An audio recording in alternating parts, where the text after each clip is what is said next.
Oh, man. Should Pokemon games have stayed 2D? Yes. Yes, that's it. I said it. The video's over. I'm gonna keep it a bean, bro. Pokemon was always fucking better when it was two-dimensional. And I feel like this is why Game Freak is the way that they are. They fucking thrived because they did this formula properly. They did it right.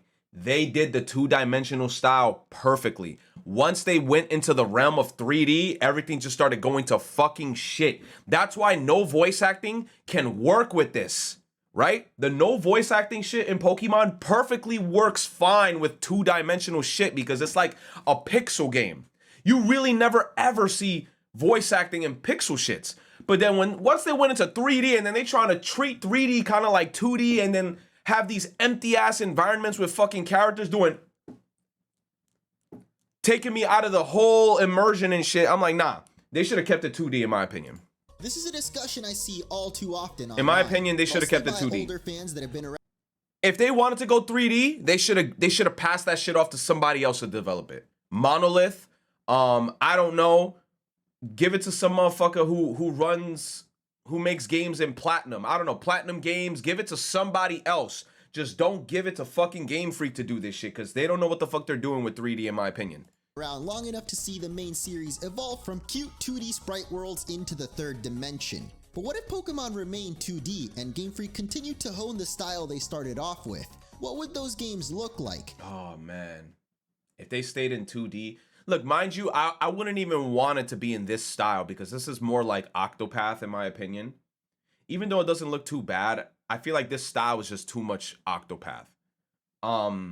If they kept it within like anything black and white was fine. Even Sun and Moon was a bit more 3D, but I feel like Sun and Moon still looked perfectly fine to me. It still had that charm to it that whenever I played Pokemon, it had this charm to it where I was like, yes, I know this is a Pokemon game. This looks great. All that shit.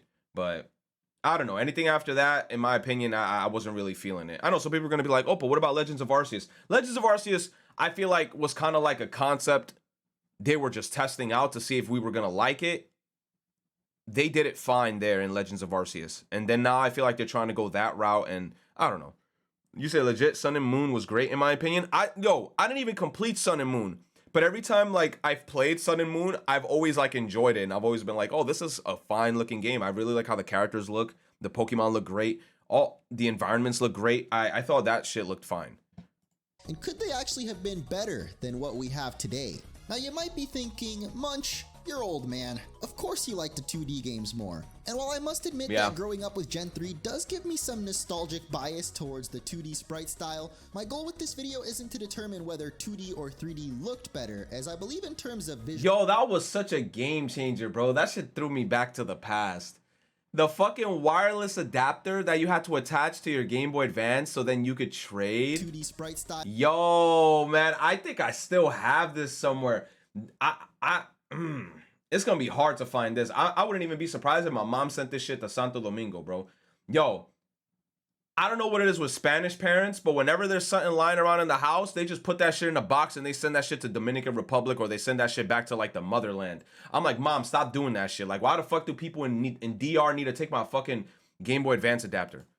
My goal with this video isn't to determine whether 2D or 3D looked better, as I believe in terms of visuals at least, the answer is really a matter of preference. Instead, I want to take... It's not even a matter of preference. I'm sorry, I'm pausing this video out the wazoo. It had more charm, bro. The pixels had more charm. The Pokemon had way more fucking personality in the pixel shits, man. You all on a journey through Pokemon history to examine how the shift to 3D impacted the games in more ways than just graphics, and hopefully by the end we'll have a better understanding of just how much this I think you're just old. Changed the core of our favorite monster catching series. So if you're excited for this trip down memory lane, don't forget to hit that like button. Look, this game looks awesome. Let's begin with the dawn of this visual transformation. I suppose we should first establish when the shift to 3D happened exactly. And while most fans would say Pokemon X and Y were the first main series 3D games, even X and Y was fire towards this future since way back in Gen 4. A lot of objects making up the environment of Sinnoh, like the buildings and mountains, were actually 3D. And the same these games were so good. The music playing, oh, it's bringing me back, dude. It's bringing me back to my youth.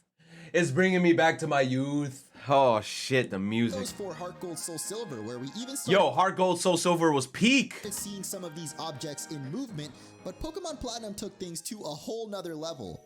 The Distortion World was probably the first time I remember really being wowed by graphics in a Pokemon game. Surfing around these floating islands sideways and upside down. I've never played this game. Black hole this looks crazy. Was pretty freaking mind-blowing as a kid. But of course, things would get that girl looked mad excited. Crazier in Gen 5 with Pokemon Black and White, which introduced us to unforgettable locations like Black and White was peak too. Even though we were nuzlocking that shit, this game was peak. I still remember my first time crossing the Sky Arrow Bridge and seeing the camera angle shift from the top-down perspective every other Pokemon game had been so deeply rooted in. And when you finally reached Castelia City and the camera zoomed out to show off the magnitude of these massive skyscrapers, this was the moment I think Game Freak realized the potential of Pokemon in 3D. It might not look as impressive today, but at the time these it still looks impressive to me. I love the way this looks compared to the new shit. I think it looks great. Graphics were pushing the limits of the Nintendo I think it looks DS great hardware still. they ran on. I love it. You see, at the time Pokemon Black and White came out in the States, the Nintendo 3DS had already been announced and the DS was basically on its final breath. This probably put some pressure on Game Freak to start improving their 3D capabilities for the next generation. One thing I gotta shit Nintendo on, though, is that I feel like they made too many 3DSs and 2DSs. Tell me not. They had the OG DS, then they had the DS Lite, then they had the DSi, then they had the 3DS, then they had the 3DS XL, then they had the new 3DS, then the new 3DS XL. Bro, like Nintendo was bugging the fuck out with the DS era. Like, yo, these motherfuckers was just pumping out new models, putting the word new in front of shit, and just kept on. Yo, they were bugging. Yo, like don't get me wrong, I love the DS, but man, like they should have just had like probably like maybe 2 or 3 systems. They had like 6 different ones, man. As of course, like imagine as a parent telling your mom, I want a Nintendo DS. Which one? The new one.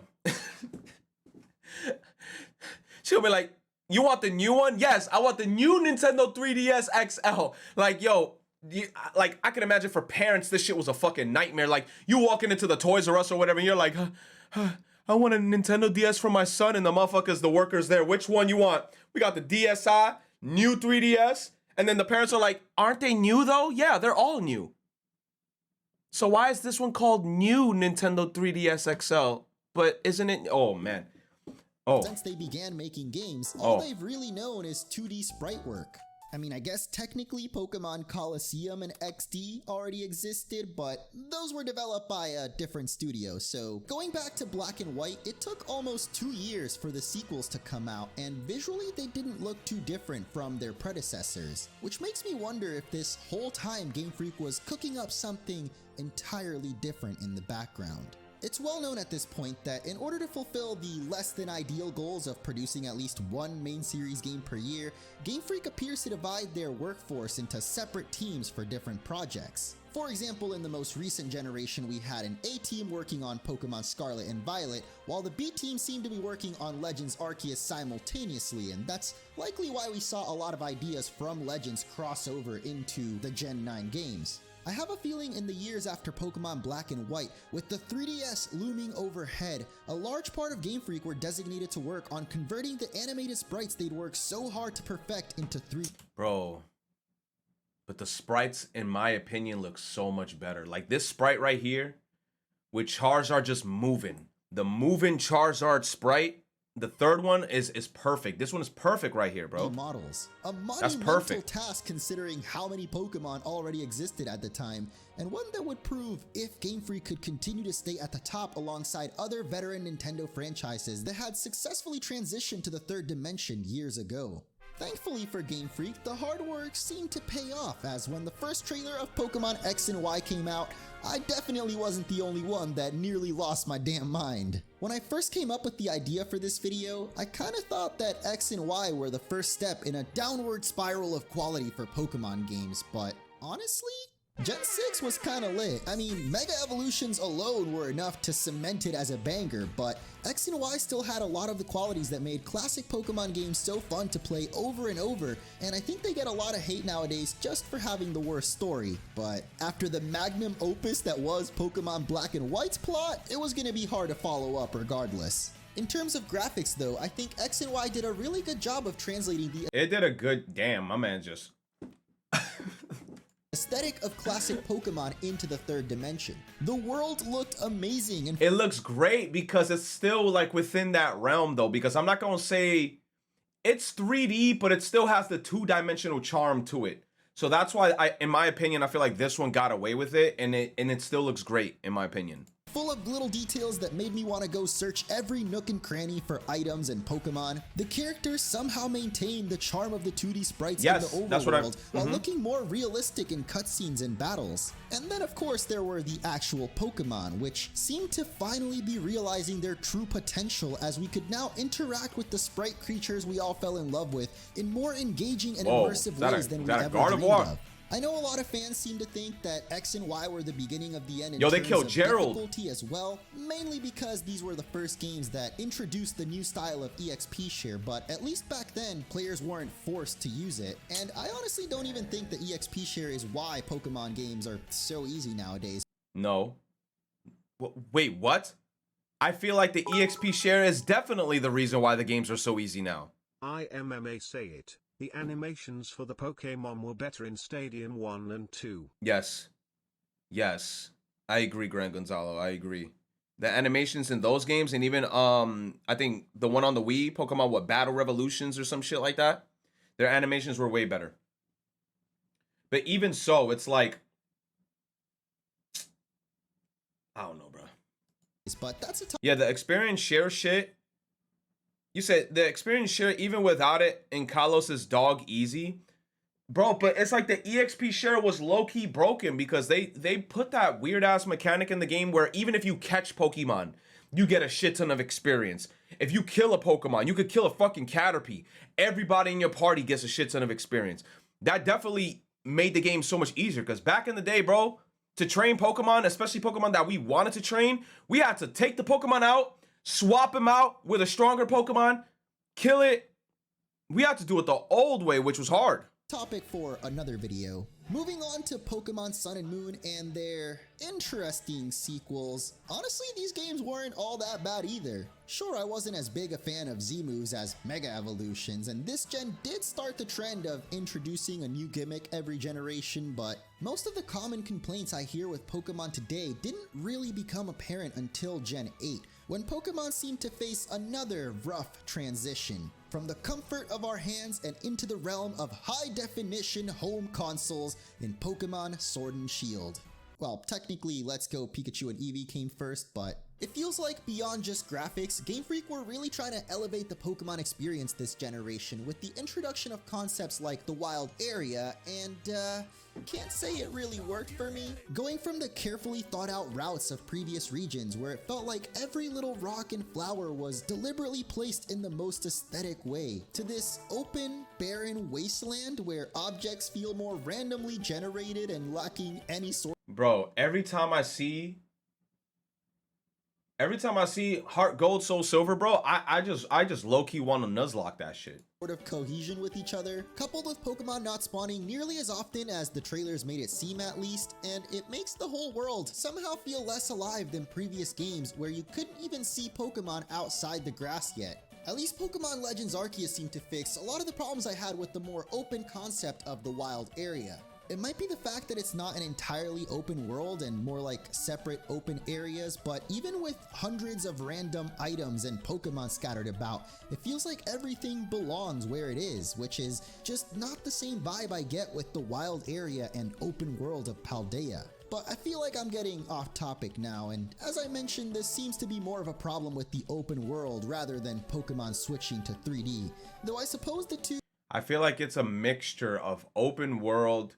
I'm feeling like it's just a big barren wasteland because a lot of the time these open world Pokemon games are just kind of like wasteland shits.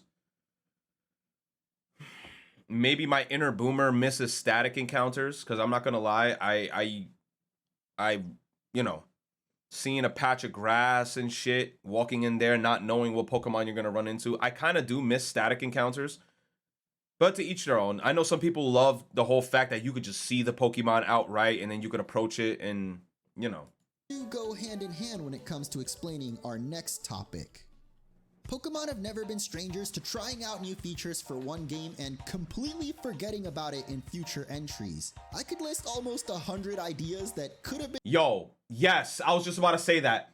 The secret base in like, that was like in Ruby, Sapphire, and Emerald was the shit. You go to a tree, you use hidden power, you had a whole room to yourself and you could customize the shit. I used to love that as a kid, man. Been further developed and probably become series staples, but sadly just didn't get enough time in the oven. What's this? Like recently though, more often than not, these the contests were ass. I used to hate these shits. I used to hate these contests. new ideas end up half-baked or just not as fun as those of games past. I mean, how many times are they gonna rehash the Pokemon Tower when all I want is another Battle Frontier? I thought yesterday when they were showing the Pokemon trailer shit, I thought that was a Battle Frontier in the DLC. I was like, yo, that definitely looked like a Battle Frontier. That'd be crazy. And then it wasn't. It was some other shit.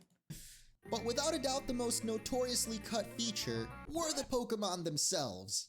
Everyone remembers the Spoink. National Dex fiasco, right? I was never too— Yo, that National Dex shit, I'm gonna stand on this hill till I die.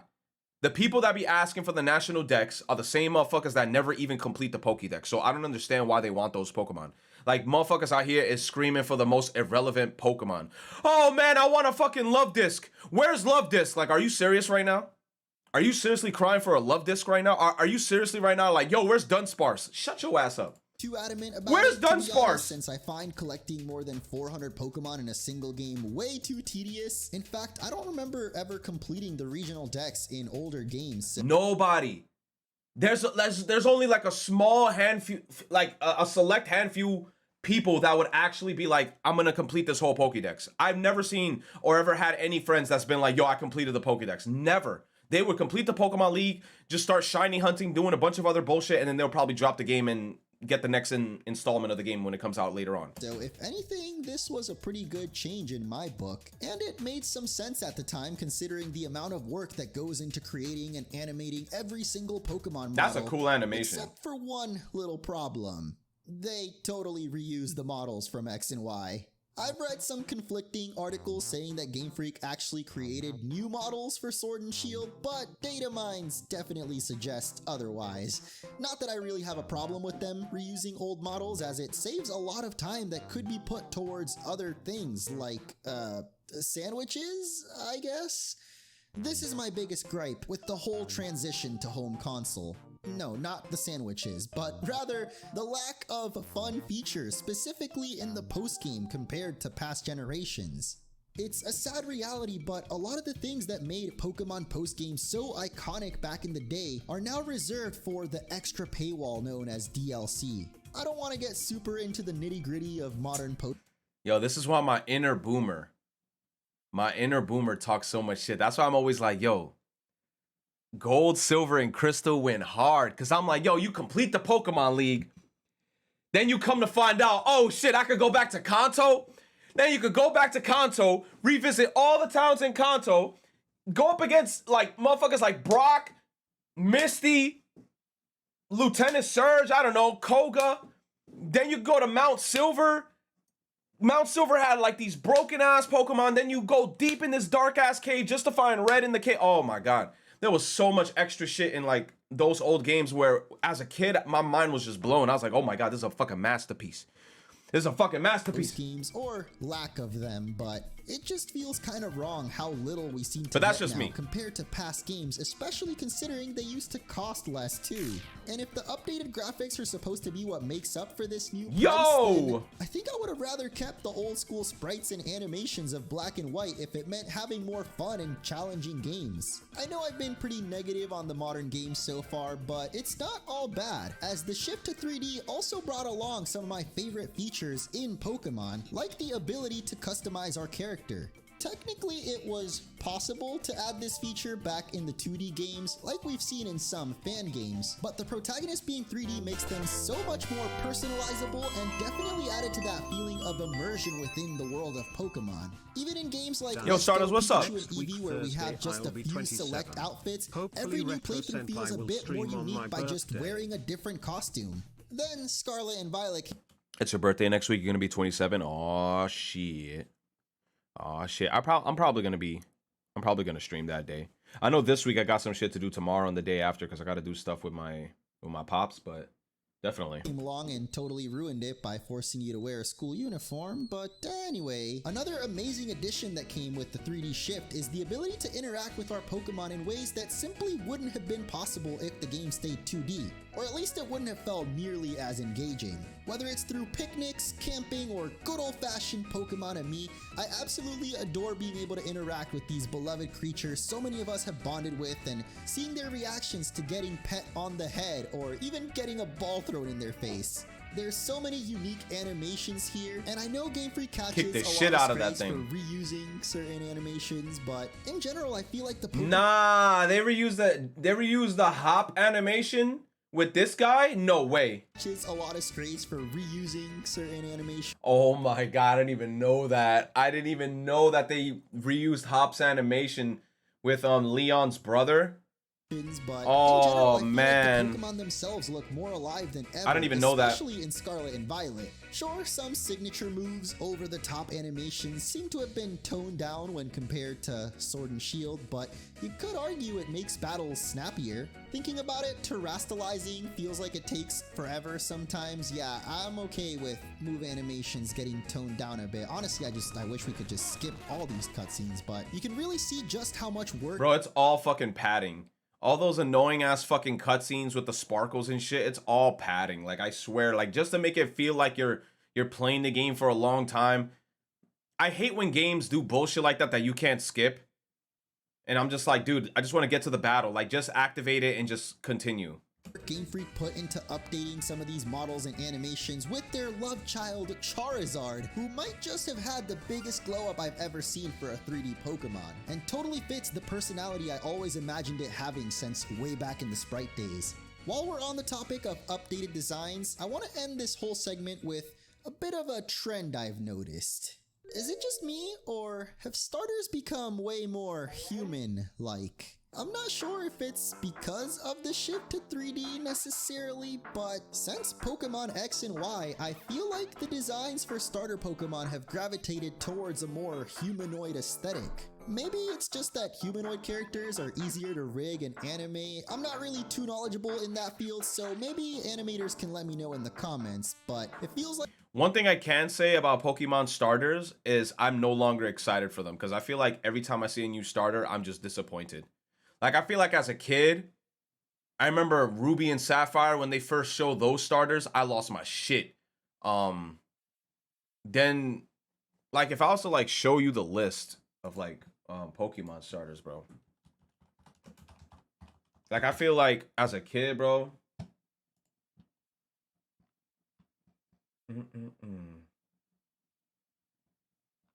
Oh, baby. Right? Yo. Look at this Pikachu. I love the art for this Pikachu. That's Chonkachu. Then this Pikachu got like a Bowflex body. Right? Johto, these starters peak.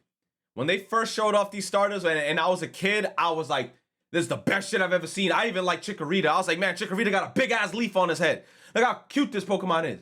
Then I saw Cyndaquil and I'm like, yo, Cyndaquil's eyes are closed, but he got fire on his back. He's so fucking cool. Then I saw fucking Totodile and I'm like, damn, it's a little baby alligator. This is fucking fire. Croconaw, fire. Quilava, fire. Bayleaf, cute as fuck. Meganium, cute flower. Typhlosion, badass. Feraligatr, munch. Fires. Fires, they're fire. This starter, yo, Ruby, Sapphire, lost my shit. Trico, Grovyle, Sceptile, Leaf Blade, I was beating everybody ass. Torchic, Combuskin, Blaziken, Blaze Kick, Sky Uppercut. Your mom was getting dicked down. Mudkip, Marshtop, Swampert, bro, Muddy Water, you're done. I was bugging the fuck out. You try to use Thunder on me, guess what, bitch? I'm water and ground. It don't affect me. Broken. Oh, perfect. Perfect.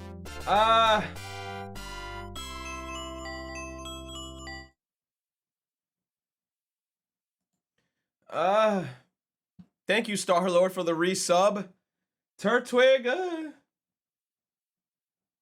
Chimchar, bro. You play with him, I'ma turn to a monkey. I'ma lose my shit. Piplup.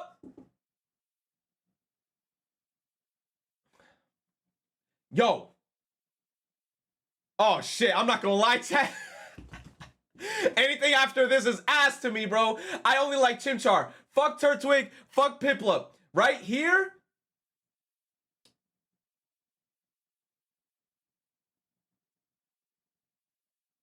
I hate them all. Maybe Emboar, but I hate them all. Right? Here? Fuck Chespin. Fennekin? Everybody just wanted to fuck Fennekin. Froakie? Okay, Froakie's the coolest, obviously. Greninja. Badass. He an icon. Next. Alright, Decidueye kinda cool. Incineroar kinda cool. Prima Donna, I want nothing to do with Prima Donna. Rillaboom was a cool design. Cinderace was a cool design. Inteleon, I was disappointed. Rowlet, the new designs, fire. Rowlet's new design reminded me of like Majora's Mask. Hisuian Typhlosion is amazing. I love the whole ghost type with fire. Fucking cool as shit. Hisuian Samurai I thought was also cool as shit. We ain't gonna talk about these guys. We ain't gonna talk about these guys. Meowscarada thinks she's a phantom thief. She not. Fuecoco. Quaxley. Yeah. Yeah. Yeah. Oh! Yup. Like even the more monster-based creatures have adapted human-like features. Perhaps player data showed that humanoid Pokemon were way more popular. That Lopunny better run. That Lopunny better run. So these type of designs became preferable. If you want my theory though, I'm pretty sure some of the— Ew, this shit creeped me out that last direct. I'm so glad in this direct they didn't bring that shit back. This shit was creepy. Yo, the last direct and this motherfucker was in that chair and was moving. I was like, yo, somebody gotta get that shit out of here. Somebody gotta take this shit out of here because it's looking right into my soul. Look at its eyes, dude. No, I don't like that shit. The higher ups at Pokemon just realized I don't like that it. the fan base are into that kind of thing. There's one more big change that came with the shift to 3D, and it's what some might call an over-reliance on regional gimmicks. I'm not trying to say I dislike the gimmicks per se. I mean, obviously I like some more than others, but nowadays The thing with Pokemon and the gimmicks is that they gotta fucking just stick with a gimmick at least for a little while before reintroducing before introducing another gimmick. That's what I'm trying to say. The problem is that they introduce a gimmick and then the next game they have a whole brand new gimmick that completely disregards the last gimmick.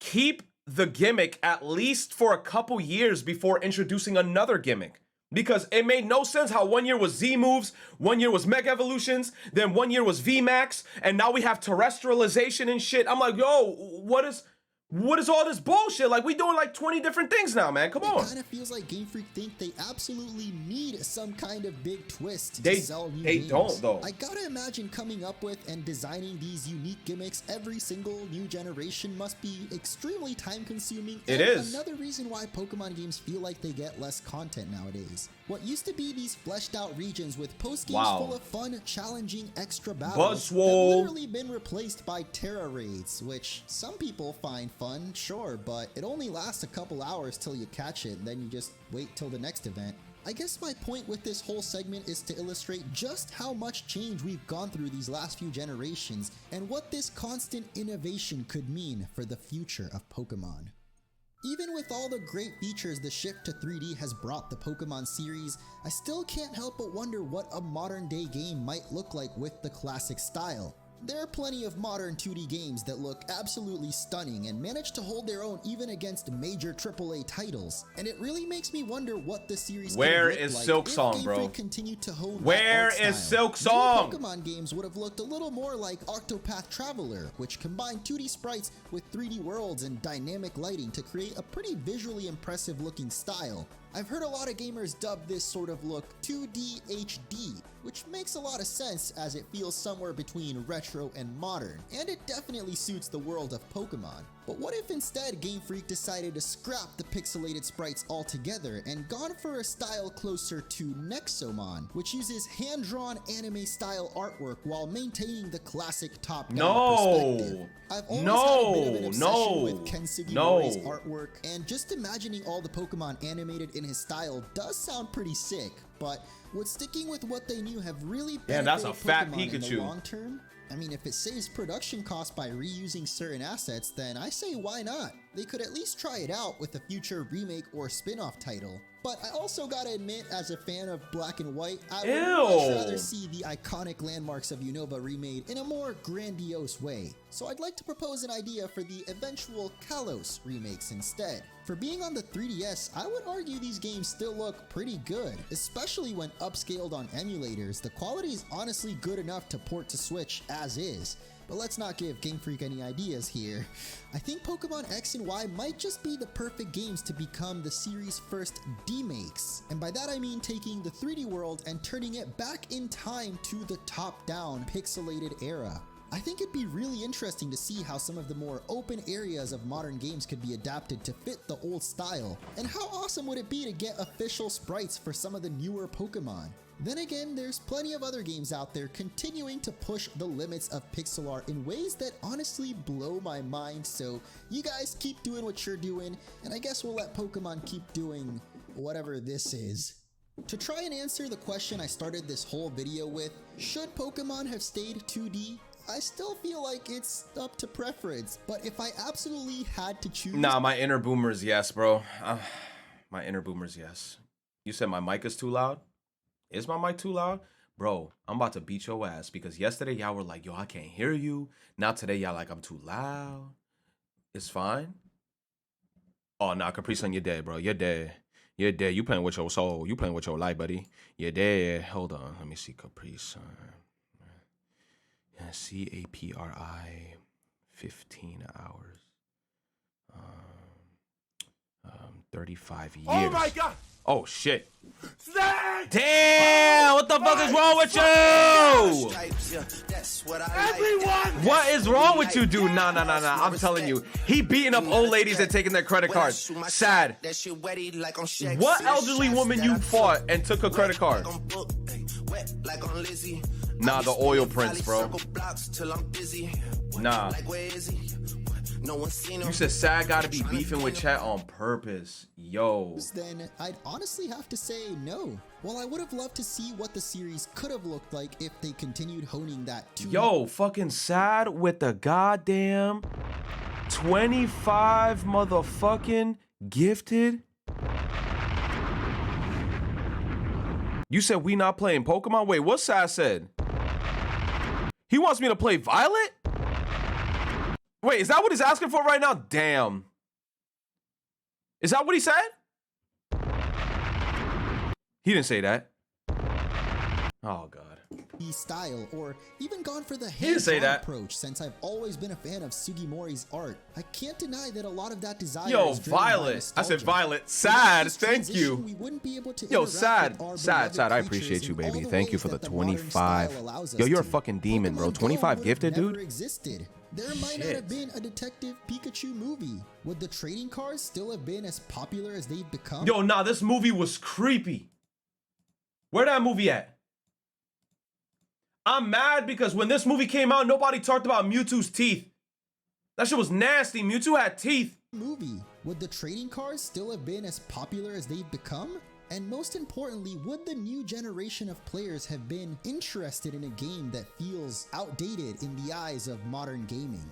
You may have noticed I used the term evolution a few times throughout this video, both as a pun because, you know, Pokemon evolve, but also because the shift to 3D really feels like the natural evolution of the series. And as I pointed out, I think a lot of the real problems plaguing the core games today seem to be more of a systematic issue. Unreasonable expectations of releasing a game every single year and the constant obsession with wanting to create new features every— Yo, that's another thing. I feel like that's true. I feel like that's why Pokemon in itself was way better back in the day, because whenever they released a game, we had to wait years before the next installment. But now they're trying to do this shit where they're trying to, it's like Call of Duty and Activision. Every year they're trying to come out with a new Pokemon game. And in my opinion, that's what made a lot of people enjoy and love the older games that much more, because they had more time to play with it. Personally, Pause. if I were to choose a style for Pokemon, keep the graphics from Gen 6 7ths. Or, hear me out, something along the lines of Let's Go. To me, the best Let's Go was 3D fine. mainline games are Let's Go. I'm not gonna lie, yeah, Let's Go was actually, in my opinion, I had a lot of fun with Let's Go. And it's probably because my inner boomer, because it was Gen 1. We were back in, you know, Kanto region. I loved Kanto. I'm always gonna be a Kanto head. So I thought it was a great game. Static encounters. Wait, it wasn't even static encounters. We actually got to see the Pokemon spawn. I like the fact that you got to see the shiny spawn as well. I remember I was watching people shiny hunt in that game, and that shit was a lot of fun to watch. People shiny hunting. I thought it was a lot of fun. If I remember correctly, though, I think the Elite Four was like a cakewalk. Didn't I talk shit about that game's Elite Four? I think I did. I think at the end it was like extremely easy, and I was like, wow, this was very disappointing. You said they're also in a bit of a rough spot with the yearly releases, because they also got to keep in mind the competitive scene, which only has gotten bigger with each gen. So they have to keep things new for that too. Bro, it's crazy. Yo, Sat, thank you again, man, for that crazy dono. The 25 gifted, man. You fucking monster. Okuro says that you choose Gen 6 or 7 style. Damn, bro. But I'm telling you, when Pokemon came out back in the day, we had to wait years for the next game. So people who got to play those games got to really play those games, if that makes any sense. Because imagine like what was the gap between like gold and silver? I'm gonna have to like Google that shit. Pokemon release.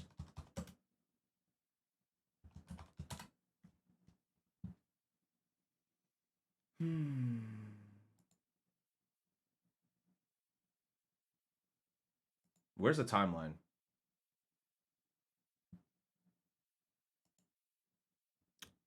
Let me see. I'm trying to just look for the timeline. Oh, look, we got this shit right here on Wikipedia. We got this shit right here on Wikipedia, bro. Bro. Right? Red and green and blue, 1996. Yellow, red, and blue, I think that's when it came to America. 1998. 1999, gold and silver. Gold, silver, crystal was 1999, 2000. So it's been about 2 years since gold, silver, and crystal. Then ruby and sapphire. Then they did a Kanto remake. Fire red, leaf green. And then emerald. Wow, emerald came out in the same year as fire red and leaf green. I didn't even remember that. So it took 2 years for after ruby and sapphire for fire red and leaf green emerald. Then another 2 years. Then we got diamond and pearl. You see, like in my opinion, that's not bad though. Every 2 years, we get to fully enjoy the game. We get to fully experience what the game has to offer. We get to at least try to complete the Pokédex because we have so much time between each new game. Right, 2006, then from 2008, Platinum. Then Heart Gold, Soul Silver came out, fucking masterpiece. Then 2010, Black and White. Oh, maybe that's why Black and White did so bad. Because we got spoiled. And Heart Gold, Soul Silver, we got spoiled. And then you gave us Black and White. And then I feel like, yo, in Heart Gold, Soul Silver, we had Pokemon following us. we got to go to 2 different regions and shit. And then I feel like when Black and White came out, people were kind of like turned off a little bit by it because of the, I don't know, because of the big difference. But Black and White wasn't even a bad game. You said Black and White sold? What do you mean bad? No, Black and White sold bad. Apparently to Game Freak. It was one of the worst selling ones. It's likely BC they have no major game in between the main series releases no more, now that spin-offs are online service mobile games that get updates on their own. The hell is that a link? I'm gonna look at it right now. Yeah, Black and White 2. That looks cool as hell. What is that? A Kirim and like some fusion? I've never seen that shit. Then we got X and Y. Then this is when like they just started releasing shit like every year. Sun and Moon, Ultra Sun and Moon, Let's Go Pikachu and Eevee, Sword and Shield, Isle of Armor, the DLC. Then Brilliant Diamond, Brilliant blah blah blah. Then Legends of Arceus. Yo, Legends of Arceus and Scarlet and Violet came out at the same year?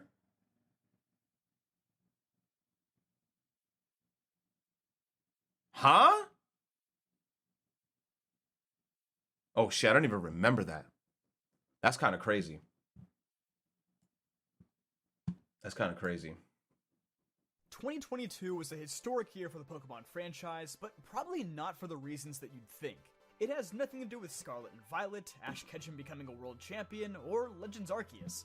Wait, that was only a year ago? Jeez, these games come out way too fast. That's the problem. They come out too fast. They gotta give it a little bit of time so people could actually, like, you know, enjoy them. Rather, 2022 was the first year since 1997 where not a single spin-off game was released. But to me, this didn't come as a surprise, rather as an inevitability. If you're a fan of this channel, then you're probably familiar with my What Happened To series, a series that has a concerning amount of videos dedicated to discussing forgotten spin-off games. Long gone are the days where Pokemon spin-offs were long-running series that would release at a rate comparable to the core series. But why did this happen? Why were Pokemon Yo, that game was so fun. Pokemon Pinball was so fun. But to understand where Pokemon spin-offs went, first we have to understand where they came from. Now, I'm not an industry insider or a game developer, so this is all purely speculative, but using my knowledge on how basic marketing and collaborations work, I can assume that it probably goes something like this. Chunsoft wants to make another Mystery Dungeon style game. But boss, one of the employees says, the last time we made a Mystery Dungeon game, it sold 12 copies and we had to lay off half the workers and eat grass for 3 months. The boss says, you have a point. And then he dials up the Pokemon company you have a point. To use their branding and characters in the game. Both companies know that if the game simply has the Pokemon logo on it, it will likely sell at least 1 million copies, and they can both make good money. So Chunsoft ends up doing all the dev work, and all the Pokemon company has to do is publish the game, and they take home a good chunk of the profits. And so, Pokemon Mystery Dungeon is born. It's a simple yet effective way for both companies to get what they want. And of course, as other game studios caught wind of this, it's no secret why the Pokemon company was giving out more blessings than the Pope. So you end up with Stadium, Hey You Pikachu, Snap, Pinball, Troze, Coliseum, Battle Revolution, Ranger, Pokepark, and so on and so forth. Which leads me to reason number... That one guy in the chat yesterday during the Pokemon Direct, that motherfucker was like, where's Pokemon Ranger? I was like, what? That was the only motherfucker during like the 50,000 people in that chat. Where's Pokemon Ranger? What? Spin-offs may have to Ranger. Simple oversaturation. And I haven't heard that shit in a while. You see, the bulk of these titles, I would say, were released in the window from 2004 to about 2014. And despite the Pokemania of the 1990s largely subsiding, these spin-off titles still managed to put up respectable sales numbers. In the beginning, at least. Coliseum? Over Yo, I'm sorry, bro. I gotta look at the Hey You Pikachu commercial. I remember as a kid seeing this shit, and Yo, I wanted this so bad as a kid. The Hey You Pikachu commercial. Yo, I wanted this so bad as a kid, and I never bought it. Look. Pikachu, let's play. Pikachu, dance. I can't take it anymore. Reel it in. He talks to Pikachu, Pikachu listens. Pikachu, come here. I thought I was man's best friend. Great job. Meanwhile, I'm getting fat. I walk myself. Where's the love? Hey You Pikachu, rated E for everyone. Good for you, bad for pets. Looking for love here. Only on Nah, N64. bro. I'm not showing you no love. Zero love for you, Mr. Dog. Let's play. You got see this. I need witnesses. Pikachu. Oh. Yo, I miss like the 90s, bro. The 90s was such a time. Like every fucking commercial in the 90s start like that. Yo, come on, you gotta see this. Fucking camera like coming in. Oh man. Yo. It listens. If only my family Yo. would. What? I'm talking to Pikachu, my new best friend. Watch this. Pikachu, come here. Pikachu, good job. Pikachu, here's what you say. Hey. Hey, move. Pikachu. My sister, the Pokemon Master. Bulbasaur. Shh, don't confuse them. Pikachu understands almost 200 words. My sister knows like 12. You have to use the microphone. Hey, watch. Pikachu, this way. See, unlike my sister, a direct response. The more you talk to Pikachu, the better friends you get to be. Pikachu, oddish. See? Pikachu trusts me. That's because Professor Oak's always there to help. Sometimes friends are good to have. Of course, that totally depends on the friend. Dude, what's this? It's Hey You, Pikachu. Dude, can I play? Now I'm everybody's best friend. Okay, first, it's a one-person game. And second, you have to get Pikachu to trust you. Things like that don't just happen overnight. Dude, so can I play? I'm telling you, this takes patience. Patience is a virtue. Once you get Pikachu to trust you, there's all kinds of games to play. Oh, I thought the things Oddish to do, exploded. like searching for buried treasure, and having picnics, or going fishing. Pikachu, pull harder. See? Pikachu listens and does stuff that you tell him to. It's way cooler than just a game. It's just like having a pet. Dude, this is a long ass commercial. Damn, this must have been shown like at a con or something. Yo, this motherfucker's showing like, I don't even know Seeking and all this other shit. Wait, you could catch a 36-inch Seeking? Sheesh.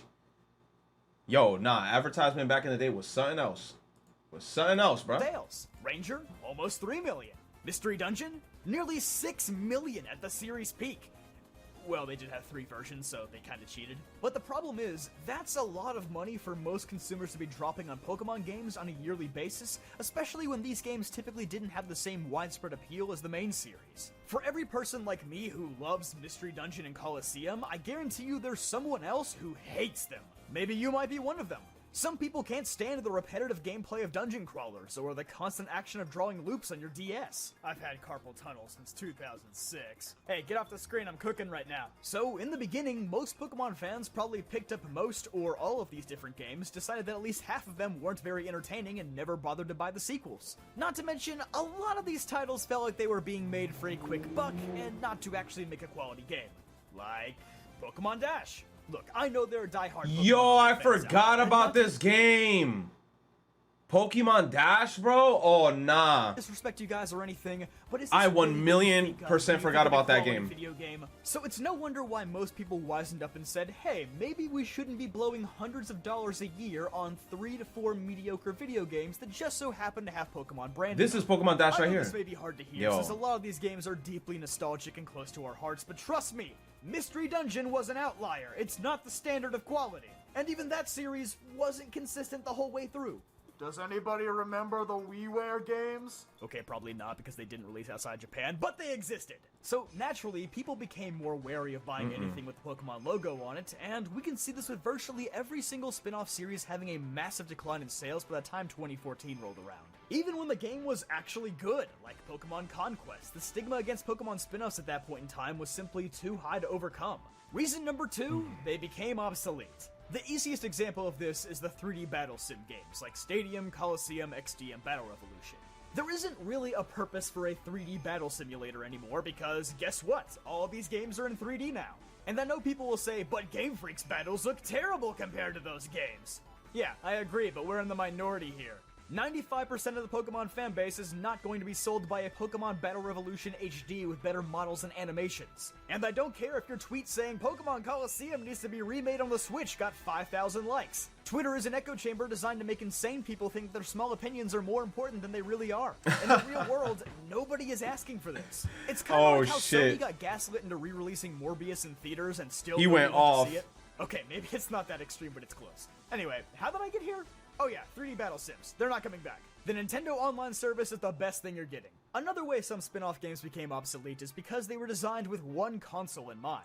Pokemon Ranger is probably the best example of this, and I also mentioned Yeah, this because in its it was What Happens video very. a couple years ago. It's a The 3DS entire game. premise It's of the that point. series is built It's on to use the drawing touchscreen. circles with your DS stylus. It's a cool idea for 2005, well, kinda. But after the new console smell wore off and the 3DS came in, there was no longer a reason for Ranger to exist. Troze is another example, clearly just designed as a regular Troze-themed game for the DS. It made a somewhat discreet return. Bro, to the there's a 3DS mobile many game years of this, later, Pokemon and eventually Cafe. It was just rebranded into Pokemon Shuffle for mobile phones. Not even, bro. This shit is Pokemon Cafe.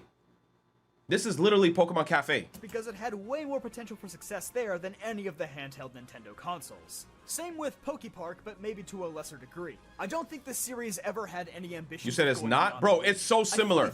Cafe and that shit is almost so similar, bro. You just link Pokemon together and that's it. Wasn't a major Pokemon title on the system. The moment those Wii U sales numbers came out, they probably pulled the plug on any ideas for a third game. That and the developer Creatures became much more involved in the production of the core series games, since they've done almost all of the model work from X and Y onward. It was probably more worthwhile for them to pour their efforts into that rather than continue a spin-off series with meager sales.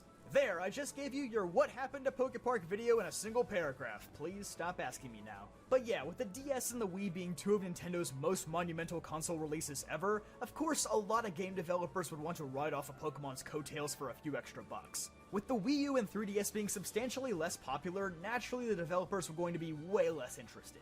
And while the Switch has now surpassed the Wii in lifetime sales, there's one new huge barrier that still keeps most spin-off titles off the console. Reason number 3, and probably the biggest one, the rise of mobile gaming.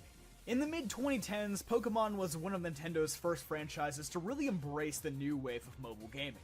Pokemon Shuffle and Pokemon Rumble World were the first signs that the apocalypse was coming.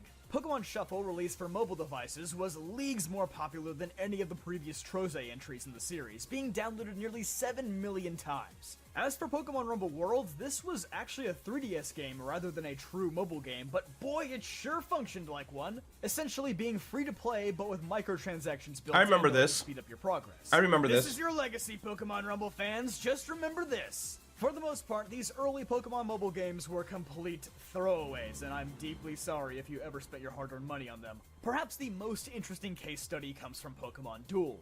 The game was released in 2016 and received constant updates for more than 3 years. It managed to crack 40 million downloads, and that's despite the game never being I also released in remember many this. countries. I'm Yeah, genuinely surprised I remember at these numbers this. because I never actually knew a person who played Pokemon Duel.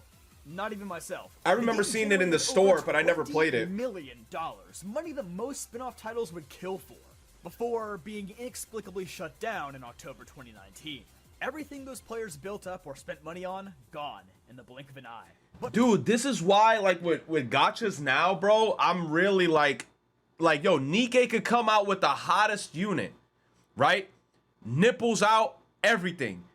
I'm not spending money now like on mobile games as much because I'm telling you, you never know when these shit's gonna get shut down and you won't feel weird as fuck after you spend all that money. So I've been chilling when it comes to gachas and shit. But Pokemon Duel like I don't want to just spend money on a bunch of stuff. You said Cap? No, for real.